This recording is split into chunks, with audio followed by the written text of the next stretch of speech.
تا ئێستا 29 کەسمان لایە ئیجراعاتی ئێمە هەر ئەوانەیە فەحسەکانیان بۆ ئەەکەین لای خۆمان ماون ئێستا سیارەمەوە شوێنمان بە دابین کردوون لێرە یانگوازینەوە بۆ ناو شارکەلا شوێنی تایبەتمان بۆیان دابین کردووە و ماوەی 14 ڕۆژ ئەمێنەوە لەژێر چاودێریە. ئەوانەی کە لە 20 مانگ داخلی وڵاتی ئێران بوونە گەڕاونەتەوە هەمان ڕۆژیان ڕۆژی دواتری ئەوانە فۆرمان بۆیان کردووە معلوماتمان لیان وەرگردوون ژمارەی موبایل و هەموو شتێکمان لایە و ئەوانە گەڕاونەتەوە ناو کەسوکاری خۆیان.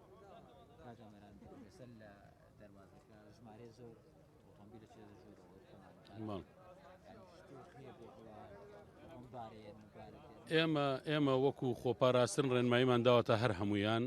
ڕێنماییمان داوە پێیان بەیانی کە چوونەتەوە دیوە هەموو شتێکمان بەیانین کردووە دەمامک و دەستکێش و ئەبێ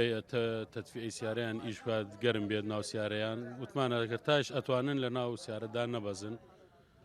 تەوقە و ئەو شتانە لەگەڵ ئەوانە نەکرێت لەو دی و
که با زندانه یا